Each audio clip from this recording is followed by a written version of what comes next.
Bonjour et bienvenue à l'émission Chrétien comme Christ. Le thème de notre émission aujourd'hui est le pouvoir de la croix. Alors Christine, tu as un texte à nous lire dans la lettre aux Corinthiens. C'est ça, au chapitre 2, la première lettre, chapitre 2, verset 2. L'apôtre Paul dit « Car je n'ai pas eu la pensée de savoir parmi vous autre chose que Jésus-Christ et Jésus-Christ crucifié. » C'était vraiment le centre de son message, et non seulement le centre, mais sans ce message de Jésus-Christ qui est crucifié, eh bien, le reste tout tombe à l'eau, en fait. Oui, c'est intéressant que Paul dise ça justement aux Corinthiens, parce que Paul avait quand même une connaissance de toute la Torah, il connaissait absolument tout, il était quand même érudit, et pourtant, pendant tout le temps où il était là, une autre version dit « J'ai choisi d'être consumé par un seul sujet, Jésus-Christ et Jésus-Christ crucifié ». Alors, pourquoi est-ce que c'était si important pour lui de ne prêcher que ce message-là, ou de développer uniquement cet aspect-là pendant tout le temps où il était à Corinthe? Parce que c'est le centre même du message de l'Évangile, c'est l'œuvre de Jésus-Christ sur cette terre, et particulièrement lorsqu'il est mort à la croix. C'était quelque chose qui était annoncé d'avance dans les Écritures pour dire que c'était le moyen par lequel nous allions être justifiés par le sang de Jésus. Car nous sommes sauvés par la grâce, et c'est par le moyen de la foi qu'on reçoit cette grâce. Donc, cette grâce, elle était accomplie par Jésus lorsqu'il a donné sa vie pour nous. Et le message central, c'est que c'est Christ qui est notre sauveur. C'est Christ qui seul peut transformer notre vie. Il n'y a que lui qui peut le faire. Donc c'est le message le plus important qu'on peut apporter sur la terre. Oui, et puis on aurait dit aussi que Paul, ce qu'il a fait, c'est développer un petit peu toutes les conséquences de la croix. Oui. Parce que c'était ça. J'ai dit, mais moi, je veux me concentrer là-dessus parce que il y a beaucoup à apprendre sur ce que ça veut dire pour nos vies aujourd'hui. Exactement. Donc, c'est vraiment le message essentiel. Et même dans Ésaïe, il disait que par sa mort, mon serviteur juste justifiera beaucoup d'hommes. Donc, ça, c'est ce qui était déjà dans le prophète Ésaïe, au chapitre 53, et puis qui annonce aussi sa résurrection. Mais effectivement, c'était le seul moyen par lequel Jésus pouvait nous rendre justes. Et aujourd'hui, grâce à cela, grâce à son sacrifice qui a été accepté, et la Bible nous dit que par sa résurrection, eh bien, on a cette démonstration que Dieu a approuvé, a reçu ce sacrifice, et comme étant juste pour nous. En fait, c'est un peu... Parfois, on donne l'image de ce tribunal, le tribunal avec le juge, l'avocat et le condamné. Nous sommes pas les condamnés, nous sommes les accusés. Les accusés. Voilà. Et puis, l'avocat, il va dire, mais oui, c'est vrai. Il ne va rien dédire nier de toutes les fautes que nous avons commises, mais il va dire, mais la mort que mon client mérite, c'est moi qui vais la subir à sa place. Et Jésus, à la croix, a subi la mort que nous méritions. Et ainsi, il nous a rendus justes devant Dieu, il nous a rendus libres de tout péché, libres de toute culpabilité. Et en même temps, il a dépouillé les dominations, il a effacé l'acte qui nous condamnait. Et vraiment, par la croix, c'est ce qui se passe aussi. Et on se retrouve maintenant devant Dieu, non pas coupable, mais justifié et rendu juste à cause du sacrifice de Jésus. Donc finalement, le plus grand pouvoir de la croix, en tout cas du sacrifice de Jésus, lorsqu'on parle de la croix, on ne parle pas juste d'un bout de bois, mais de ce qui s'est passé à la croix, de Jésus qui est mort pour nous. Donc le plus grand pouvoir finalement de la croix, c'est de nous justifier, parce que c'est ça qui va déterminer tout le reste, finalement. Oui. C'est de là qu'on peut dire, ben voilà, maintenant je ne suis plus un pécheur, je suis juste devant Dieu. Je n'ai plus à aller à la mort éternelle, mais je peux vivre éternellement avec Christ. Enfin, il y a toutes ces choses-là qui ça fait de nous aussi des enfants de Dieu. C'est vraiment ça le plus grand pouvoir. Quand on parlait de guérison, eh bien notre guérison, elle est basée là-dessus, vu qu'il n'y a plus rien qui peut nous retenir dans ce royaume des ténèbres. Et donc, enfin voilà, c'est extraordinaire ce pouvoir. C'est immense parce que c'est le seul moyen de nous faire passer du royaume des ténèbres au royaume de la lumière. Et nous passons dans le royaume du Fils de son amour, dit la parole de Dieu. Donc Jésus nous a tellement aimés qu'on est transporté dans son royaume. Il nous transporte, il nous amène dans cette nouvelle dimension et nous sommes justifiés. Le pouvoir premier de la croix, c'est de nous rendre justes aux yeux du Père. Avant, c'était la loi. Il fallait respecter tous les commandements de la loi. Si tu en ratais un, tu les ratais tous. Donc finalement, personne ne pouvait les respecter. On ne pouvait pas respecter ces choses.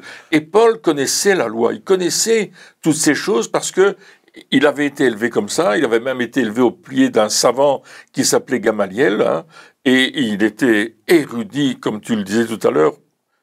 Incroyable ce qu'il pouvait connaître, les langues qu'il pouvait parler.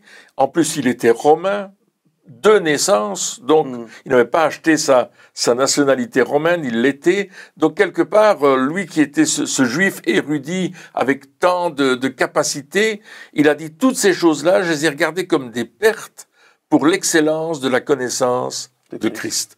Parce qu'il avait découvert en Jésus-Christ le seul moyen d'être sauvé, pour autant qu'on le reçoive par la foi. Oui. Que notre foi saisisse cette grâce extraordinaire accomplie à la croix. C'est ça, oui, tout à fait. Et il a arrêté de se baser sur qui il était, de se baser sur ses capacités. Et ça, je crois que c'est quelque chose qui est à la fois simple et difficile. Ouais. Parce qu'on n'a aucun mérite. Il a dit, j'arrête de revendiquer mes mérites. J'arrête de revendiquer mes bonnes œuvres. J'arrête de revendiquer le fait que la loi, je l'ai suivie au maximum de mes capacités. Mais il n'a plus regardé à ça. Il a dit maintenant, ce que je regarde, c'est la croix de Christ. Maintenant, je veux me glorifier de ce que Jésus a accompli à la croix et pas de ce que moi, je fais.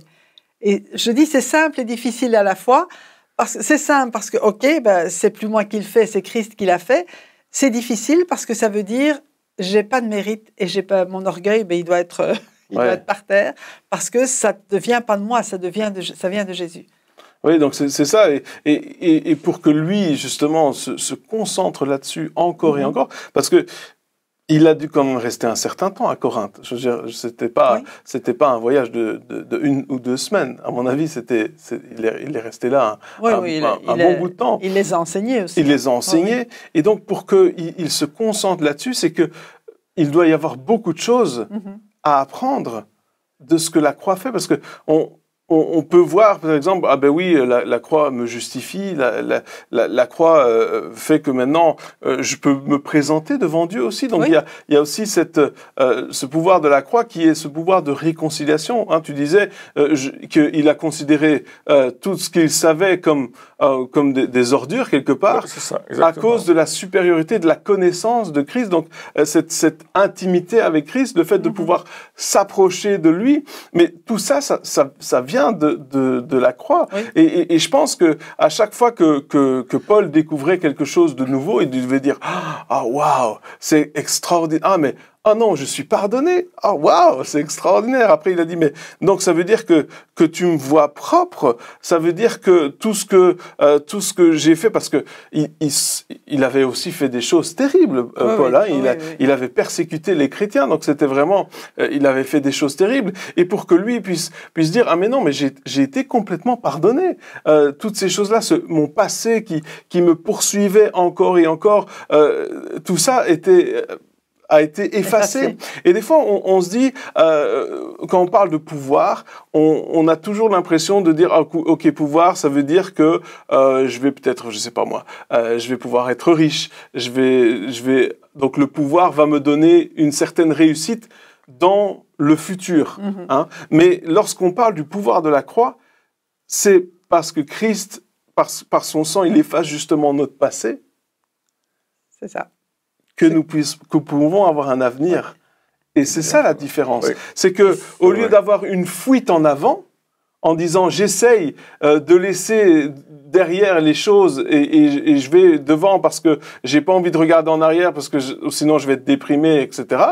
Au lieu d'avoir une fuite en avant, Paul il dit mais non, grâce à la croix, je peux regarder derrière et je peux dire il y a plus rien. Et donc, j'ai pas besoin de fuir mon passé tout d'un coup. Je peux juste sereinement vivre aujourd'hui, avec Christ. C'est ça aussi le pouvoir de la croix. Exactement. Présent, oui. Et il n'y a personne et il n'y a rien qui peut remplacer ce pouvoir-là. On pourrait s'enfuir dans des tas de choses pour oublier le passé, comme tu le dis, mais c'est impossible, sinon par la croix qui efface le péché. Et on peut peut-être rappeler la différence aussi entre les sacrifices de l'Ancien Testament qui couvraient le péché pour que, malgré tout, le peuple puisse s'approcher de Dieu, et le sang de Jésus qui efface le péché. C'est pas une couverture qu'on met sur la tache, pour que Dieu les voit pas. Pour que Dieu les voit pas, mais c'est la tâche elle-même qui n'existe plus, qui est complètement partie, effacée. Et donc, c'est un sacrifice qui ne doit pas être recommencé. Jésus est mort pour nos péchés une fois pour toutes, il y a 2000 ans, que ce soit les péchés de toute l'humanité d'ailleurs. Son sang est suffisant pour que tous les péchés de toute l'humanité, de tous les temps, soient effacés. La seule chose pour que ce soit rendu efficace dans nos vies, c'est de l'accepter. C'est de réaliser que seul le sang de Jésus nous lave et nous purifie de tout péché. C'est la seule chose qui nous est demandée, c'est de croire à ce que Jésus a accompli pour nous. Oui, et si tu voulais lire le texte de Romains 5, 19, qui explique encore ce que tu viens de dire, qui résume ce que tu viens de dire. Romains 5, 19. Alors, il nous dit, comme par la désobéissance d'un seul homme, beaucoup ont été rendus pécheurs, de même, par l'obéissance d'un seul, beaucoup seront rendus justes. Et il le met, bon, c'est un futur qui est un futur perpétuel, je dirais. Oui, dans une autre version, il ouvre la porte. Oui, c'est ça. Exactement. C'est ça. Donc, un seul homme, l'obéissance de Jésus, son sacrifice, rend juste une multitude de personnes. Oui, tous ceux qui vont croire en lui. Parce que, comme tu disais, la croix ouvre une porte. Le sacrifice de Jésus ouvre une porte vers ce que Dieu nous donne. Mais c'est à nous d'y entrer. C'est à nous de passer la porte. Parce que la porte peut être ouverte, mais si on ne s'engage pas dans le chemin qui est devant nous, qu'est-ce qui va se passer? Donc, Dieu nous dit, par la foi, tu crois vraiment que l'œuvre de Jésus est parfaite. Tu le crois, tu le reçois, tu le crois, tu l'endosses, tu dis, oui, je crois, j'étais pécheur, j'étais séparé de Dieu, mais je sais que maintenant, par l'œuvre de Jésus à la croix, je peux passer cette porte et entrer dans des verts pâturages. Jésus disait, je suis la porte des brebis. Il nous invite à passer cette porte, à ne pas rester sur le pas de la porte, mais aller plus loin, parce que là, nous sommes justifiés, mais nous allons rentrer dans la découverte de ce que cette justification nous apporte. C'est vrai qu'il y a certaines personnes qui ont du mal à croire que c'est pour eux. Ils se disent, ah ben oui, c'est vrai, Jésus a pardonné les gens, mais les autres, mais pas moi, parce que ce que moi j'ai fait, c'est trop affreux. Ou certaines personnes ont du mal à accepter justement ce sacrifice de la croix. Alors pour ces personnes-là, comment est-ce qu'on peut faire? Comment est-ce qu'ils peuvent faire pour justement rentrer dans cette réalité ou passer cette porte de dire, ah mais ok, je reçois ça pour moi? Peut-être qu'on pourrait leur dire, écoute, parce que la confession des péchés, c'est quand même quelque chose d'important et de libérateur. Donc, ces personnes pourraient peut-être dire ou écrire même les fautes qu'ils croient que Dieu ne peut pas pardonner.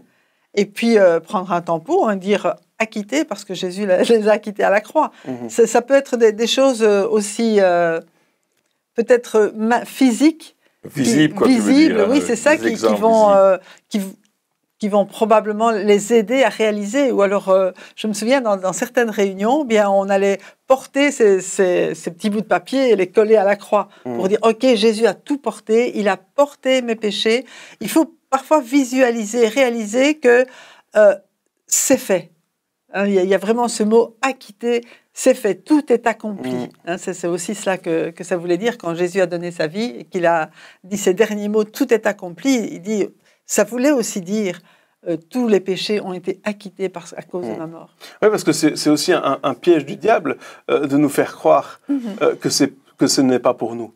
Parce que si on se dit que la croix, c'est bien pour les autres, mais que nous, finalement, ou que Dieu pardonne une partie des péchés, mais pas tous, on aura toujours difficilement accès au Père. Oui. Parce qu'on va se dire, mais les péchés, c'est un mur de séparation entre nous et Dieu. Et donc, on va se dire, je ne peux pas aller plus loin, il y a quelque chose qui m'empêche. Donc, c'est un piège, quelque part, de se laisser avoir, que de croire ces choses-là. Bien sûr, ouais, c'est un piège terrible.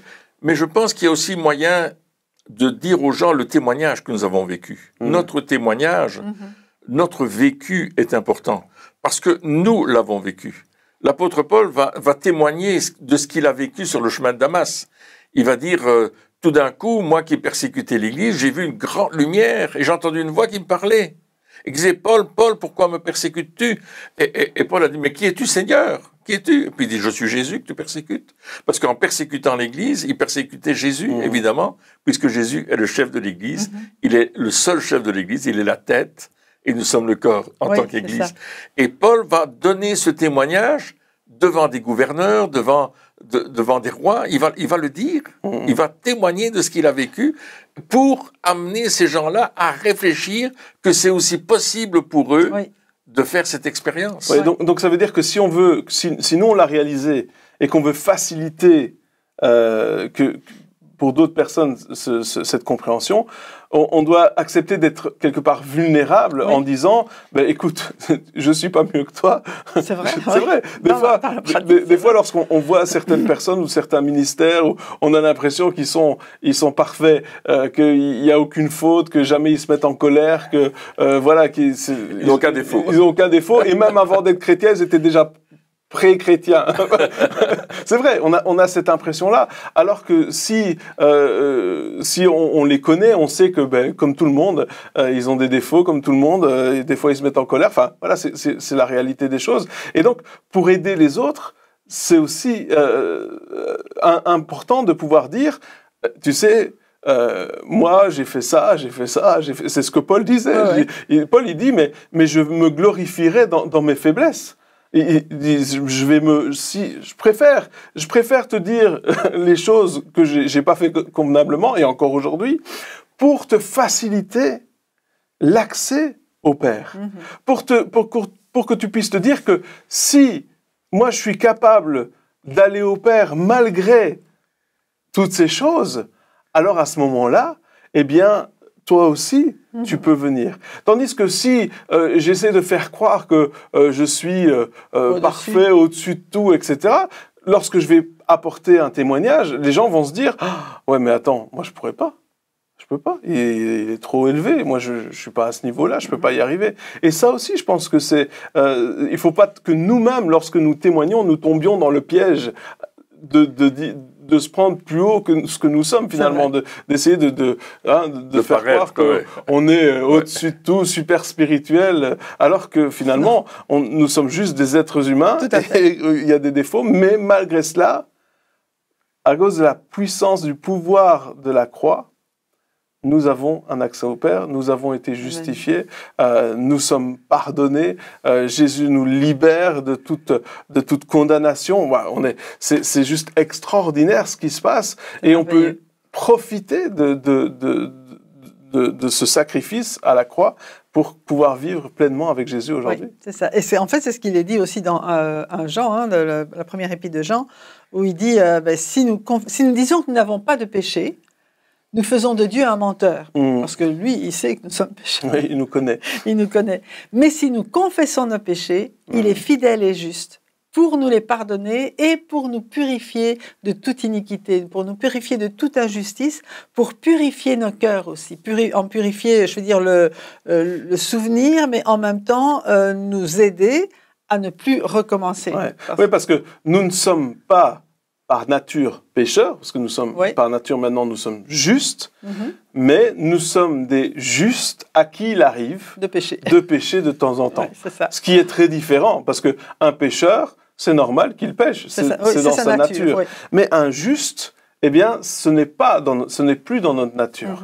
Et donc, il nous arrive encore de pécher, mais nous sommes justes. Nous ne sommes plus des pécheurs. Oui. Et ce qui va nous garder justement de ce monde corrompu dans lequel nous sommes, c'est la parole de Dieu et le Saint-Esprit, la personne du Saint-Esprit qui nous conduit dans toute la vérité. Et Jésus était clair, il a dit, je vous enverrai un autre consolateur, le Saint-Esprit, qui vous dira les choses à venir et vous conduira dans toute la vérité. Donc, on a besoin de la présence du Saint-Esprit pour vivre notre vie de foi. Je suis justifié et Dieu me donne un moyen extraordinaire pour vivre ma foi, c'est la personne du Saint-Esprit. Et lui va me parler, on va apprendre à entendre sa voix. Jésus disait, mes brebis connaissent ma voix. Donc c'est bien, parce qu'on entend la voix de Christ et on la connaît. On connaît sa voix. Et il va nous conduire dans cette vérité, dans cette révélation qui va nous aider à vivre au jour le jour. Et quand on aura fait un pas de côté parce que on sera mis en colère, par exemple, ou on aura fait quelque chose, nous savons que c'était pas juste, à ce moment-là, le Saint-Esprit nous reprend. Et il nous convainc, il nous accuse pas. Il nous dit, attention, là, t'as pas bien fait. Il faut que tu mettes ces choses en ordre. Et le Saint-Esprit nous parle. Et nous obéissons au Saint-Esprit en disant, oui Seigneur, je reconnais. Et peut-être on doit aller trouver une personne, demander pardon. Notre vie de foi, notre vie de justifié par le sang de Jésus, va nous faire vivre une vie juste aussi dans la vie de tous les jours. Oui, parce que c'est pas seulement l'effet de la croix sur nous en disant, ben voilà, maintenant on peut s'approcher du Père, etc. Donc toutes ces choses extraordinaires. Mais aussi, c'est aussi notre mode de vie qui est changé par le pouvoir de la croix. Il disait, j'ai été crucifié avec Christ.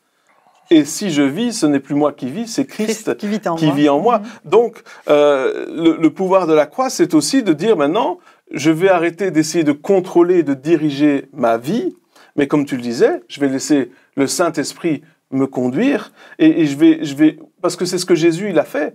Jésus, il n'a pas dit, ah, mais moi, j'ai un propre but, je vais faire certaines choses, je vais faire de grandes choses de ma vie, et ce que le Père dit, il attendra un petit peu. Non. Jésus, il a vécu sa vie en obéissance au Père. Et le pouvoir de la croix, il est là aussi, c'est de dire, maintenant tu es justifié, maintenant tu es pardonné, et maintenant tu es aussi rendu capable d'obéir au Père. Oui. Parce qu'avant, nous ne l'étions pas, vu qu'on était des fils de la rébellion, on était rebelles. Tout ce qu'on pouvait faire, c'était désobéir. Oui. Mais là, maintenant, nous sommes rendus capables de soumettre nos vies et de se dire, il y a quelque chose qui est plus grand que moi, il y a une cause qui est plus grande que la mienne, il y a des aspirations qui sont bien plus importantes que les pensées que des fois que je peux avoir pour dire, ah ben ça c'est ça qu'il faut faire pour réussir ma vie. Mais non, je découvre ces choses-là et je décide que par ce pouvoir de la croix, ce n'est plus moi qui vis, mais c'est Christ qui vit en moi. Oui. Et c'est quand même bien mieux. Ouais. Donc c'est une prise de conscience en fait. Quand tu dis j'ai été crucifié avec Christ, on prend conscience que à la croix, nous sommes morts aussi, notre moi, notre propre volonté, notre chair, tout ça a été soumis à Christ et nous avons par l'Esprit cette capacité de continuer à soumettre notre chair, même s'il y a un combat. La Bible parle quand même du combat entre la chair et l'esprit. Mais l'esprit a cette victoire et nous aussi, il nous rend capable de vouloir ce qu'il veut. Il crée en nous le vouloir et le faire. Et ça, c'est quand même extraordinaire qu'on n'est pas livré, on n'est plus livré à nous-mêmes, à nos envies, à nos propres désirs qui nous conduisaient, on sait d'où ça venait et comment Satan essaye encore de nous attirer de ce côté-là. Mais nous avons choisi de suivre Jésus et lui-même, par la puissance qui agit en nous, par le Saint-Esprit qui nous a donné, nous rend capables de le suivre. Oui, et alors, ce qui est bien, c'est que on est justifié et on va vivre avec des justifiés. Le corps de Christ, c'est tous des hommes et des femmes qui ont été justifiés par le sang de Jésus. Et là, ensemble, on va apprendre à vivre dans les différents domaines de notre vie et aussi, là où on est arrivé, on va marcher d'un même pas. On va marcher ensemble. Par contre, nous, les justifiés par le sang de Jésus, nous vivons dans un monde qui est injuste. Et notre témoignage va apporter la lumière, notre témoignage de vie, comment nous vivons dans la vie de tous les jours, comment nous faisons avec notre famille, comment nous faisons avec notre épouse ou avec notre époux, avec nos enfants, avec les biens que Dieu nous a donnés, comment on les gère. Et les gens vont voir que, eh bien, on ne triche plus, on n'essaye plus de voler quelque chose ou de mentir, etc. Ils vont dire, mais pourquoi tu fais plus comme avant? Et parce que nous sommes devenus justes et nous ne voulons plus vivre comme les injustes. Nous ne voulons plus de cette vie-là. Comme Paul a dit, tout cela je regarde comme de la boue, comme de la balayure pour l'excellence de la connaissance du Christ. On a cité ce passage tout à l'heure. Eh bien, c'est la même chose pour nous. Notre vie passée, on dit non, non, on veut plus vivre comme ça.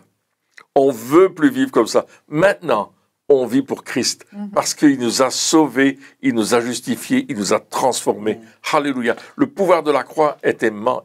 Oui, c'est ça, et c'est vraiment un style de vie qui change. Et je crois que c'est peut-être important pour ceux qui nous regardent, qui nous écoutent, de se dire, mais Seigneur, montre-moi tout ce pouvoir de la croix, montre-moi que je puisse me concentrer sur ce que ça veut dire Jésus-Christ crucifié dans ma vie, parce que plus je m'approche de Christ, parce que c'était donc Paul il a dit Jésus-Christ et Jésus-Christ crucifié, donc les deux, plus je regarde à la vie de Jésus, plus je contemple aussi ce sacrifice à la croix, plus je prends conscience de cet amour infini de Dieu, finalement, parce que c'est ça aussi, le pouvoir de la croix. Et le pouvoir de la croix, il est là pour me montrer à quel point Dieu m'aime. Absolument. À quel point Dieu m'aime, même avant que je sois justifié, même avant que je le connaisse, même avant que j'ai demandé pardon pour mes péchés, Dieu à cet amour immense pour moi. Et lorsque je réalise cet amour, lorsque je réalise que tout ce sacrifice, il a été fait par amour, je peux aussi communiquer cet amour. Et ce pouvoir de la croix, cette puissance, eh bien, je peux la communiquer justement en témoignant aussi de cet amour que j'ai ressenti, que je vis à chaque instant. Mais parce que toutes ces choses-là, tout ce que nous avons reçu à la croix, tout ce que nous pouvons vivre aujourd'hui, cette vie que nous pouvons vivre avec Dieu, pas juste pour Dieu, mais avec Dieu, rien n'est mérité. Non. Tout est grâce. Tout est grâce. On reçoit un cadeau extraordinaire qui est là, où on peut juste dire, mais Seigneur, merci parce qu'aujourd'hui, j'ai toutes ces choses-là, et à cause de cela, parce que je réalise toutes ces choses-là, eh bien, les choses changent dans ma vie, les choses changent dans la vie de ceux qui sont autour de moi, et donc, c'est un pouvoir qui est vraiment extraordinaire, et c'est vraiment le pouvoir de la croix. Tout à fait. Eh bien, chers amis, merci encore de nous avoir suivis pour cette émission, et puis on se retrouve très bientôt pour la suite. Au revoir.